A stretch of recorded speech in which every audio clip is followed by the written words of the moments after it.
Olá, companheirada, vamos iniciar mais um debate político de conjuntura semanal do Movimento Sem Terra. E nessa semana nós vamos um pouco entender as mobilizações na América Latina, também trazer alguns elementos dos acontecimentos políticos ocorridos essa semana em Brasília, no Executivo, mas também no Judiciário, e um pouco entender essa crise ambiental, desde as queimadas ao derramamento de petróleo. E por isso, nós, para não perder tempo, vamos direto ao ponto. América Latina mobilizada. América Latina mobilizada por dois sentidos. O primeiro, para entender que em 2008 houve uma grande crise econômica nos Estados Unidos e que, a partir disso, eles se voltaram a intervir no nosso continente, desestabilizando os nossos governos. Os governos progressistas que estavam fazendo de uma pauta política um governo antineoliberal e que havia desenvolvimento social.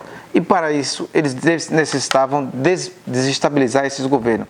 Primeiro, para se apoderar dos recursos naturais, sobretudo o petróleo da Venezuela, o pré-sal do Brasil e tantos outros minérios espalhados em todo o nosso continente. E por isso, então, a desestabilização no nosso continente.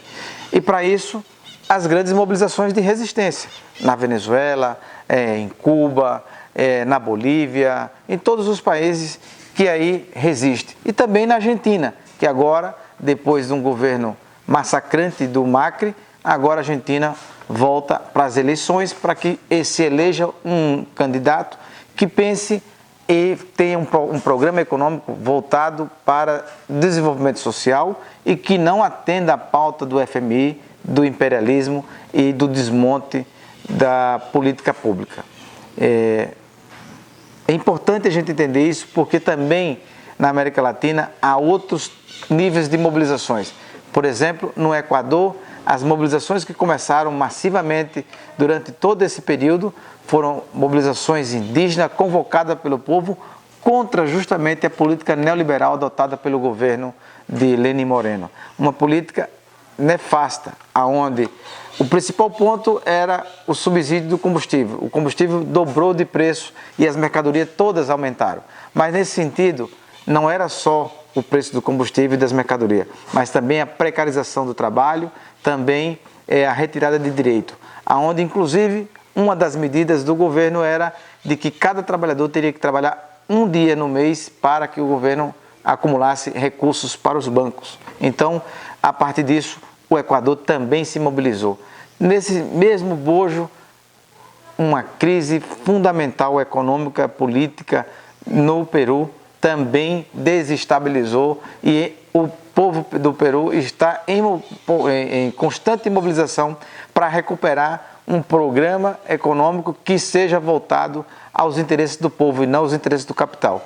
Também no bojo das grandes mobilizações essa semana, o Chile, que de forma violenta o governo Piñera tem assassinado passa já de 20 assassinatos durante essa semana, durante as mobilizações, um movimento chamado pela juventude, pelo movimento sindical, pelo movimento indígena, pelo movimento popular, mas sobretudo o movimento estudantil, que estão nas ruas massivamente contra essa política neoliberal nefasta do governo Piñera, que há anos atrás eles fizeram a reforma da Previdência e essa reforma da Previdência retirou direito e poder econômico dos trabalhadores e que hoje reflete na economia. Hoje o Chile é uma dos países onde a desigualdade na América Latina é uma das maiores.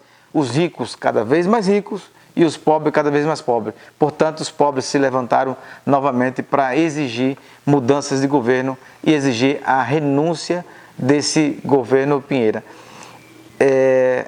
Na Bolívia, nós tivemos as eleições e antes de acabar a votação, antes de acabar a apuração, o governo dos Estados Unidos, através da CIA e também através do candidato Carlos Messas, começou a trabalhar de que haveria segundo turno e de que o Evo Morales não tinha ganho as eleições.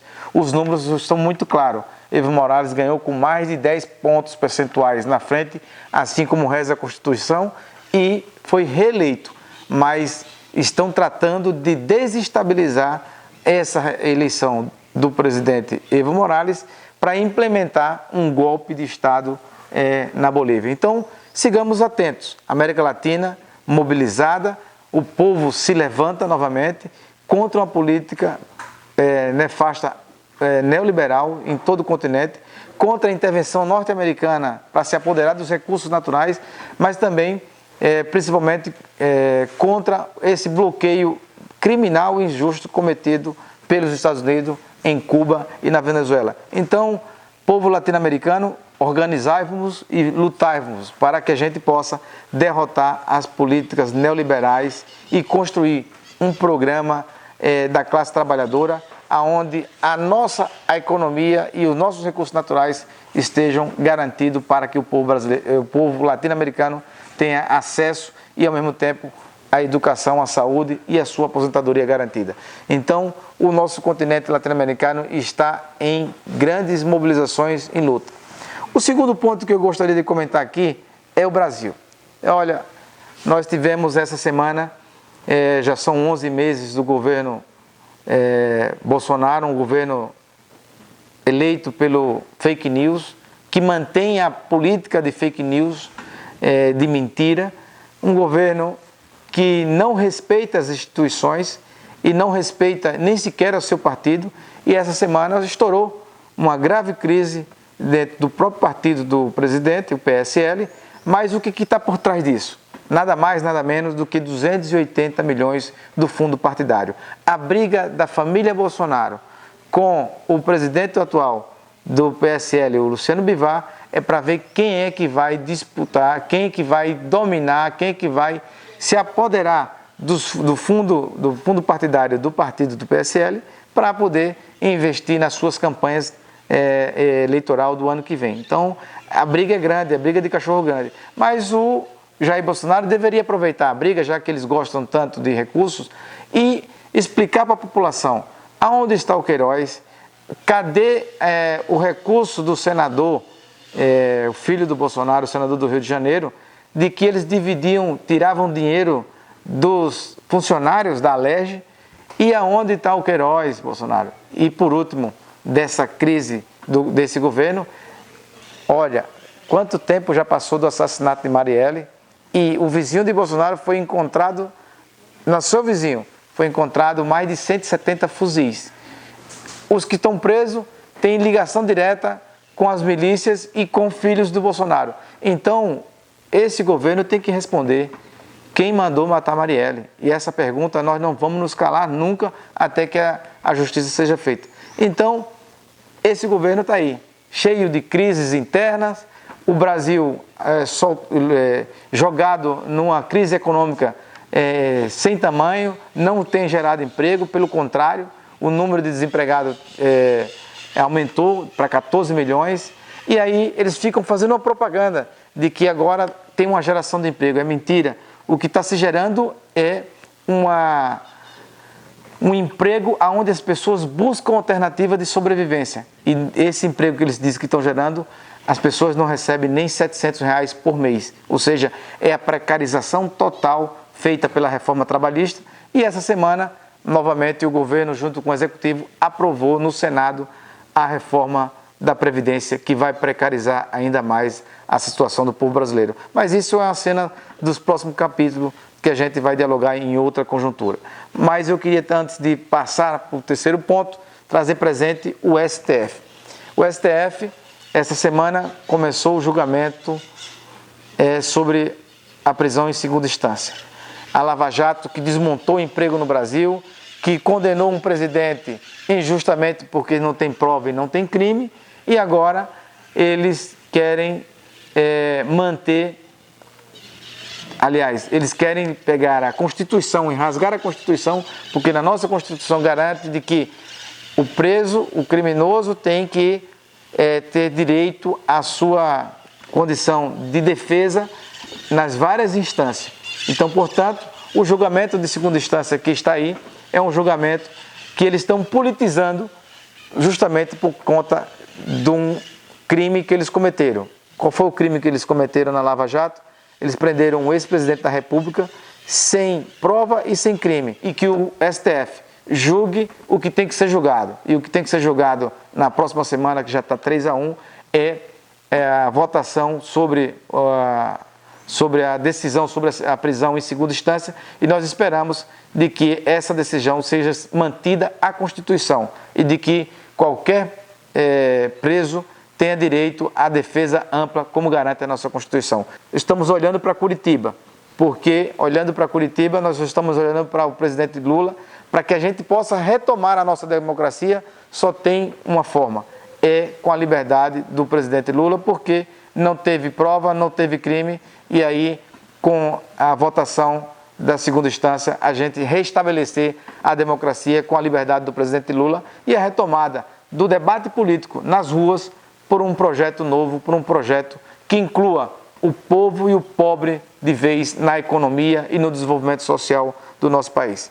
Agora, companheiros e companheiras, para encerrar esta semana, nós vamos comentar um pouco aqui da crise ambiental. Veja, toda a crise ambiental ela está ligada diretamente a uma crise política e, obviamente, à crise econômica. Por que a crise econômica? Primeiro, porque o Brasil vai crescer menos de 1% esse ano, não gera emprego. E porque a promessa desse governo para as empresas transnacionais e para o capital financeiro é de entregar as nossas riquezas.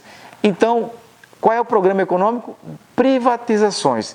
Nas privatizações, eles já entregaram o pré-sal, que 75% do pré-sal era para a saúde e para a educação.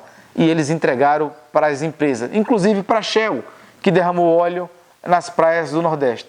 Na privatização, eles querem entregar nossas terras. Tem um programa do governo, junto com o poder do parlamento, de construir uma lei de entrega de terra para estrangeiro.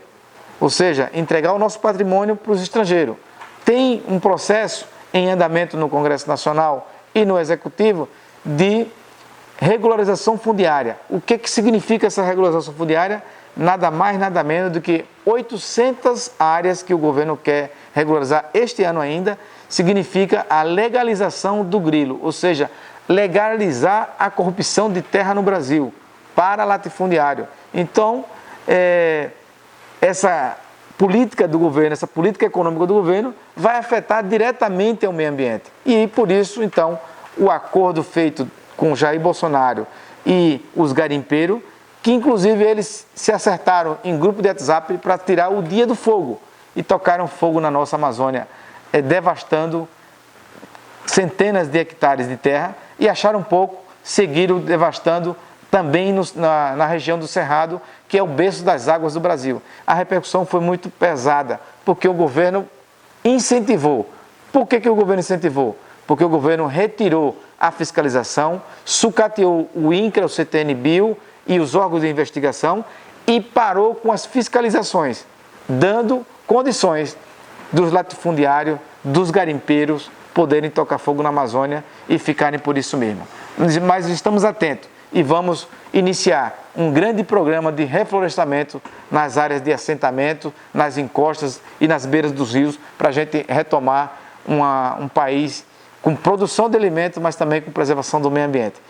O derramamento de óleo, que há 50 dias está afetando todas as praias e marés de toda a região Nordeste, onde milhares e milhares de pescadores de ribeirinho vivem da pesca, vivem daquilo que o mar nos oferece, inclusive afetando o turismo, as praias, a região Nordeste, que é muito rica no turismo. Bom, o governo não teve nenhuma solução. A Marinha Brasileira não consegue identificar de onde veio o vazamento. E fica o ministro Salles, um babaca, dizendo o tempo todo de que o vazamento ou foi da Venezuela ou foi de algum navio pirata, e não investigam. Portanto, o governo comete 2 crimes ambientais. O primeiro, de não investigar, e o segundo, crime ambiental, de não dar solução de problema, porque o problema não é limpar a beira do mangue ou limpar a praia. O problema é contenção de onde está o vazamento, fazer a contenção, sugar aquele óleo derramado e seguir o processo de mobilização nas comunidades. E o governo não tem feito isso. Então, companheiros e companheiras, das queimadas ao derramamento de petróleo, o governo Bolsonaro vem devastando o meio ambiente, o direito social, mas também o direito da classe trabalhadora. Um grande abraço e até a próxima semana com a nova análise de conjuntura, com um novo companheiro ou companheira para fazer para vocês.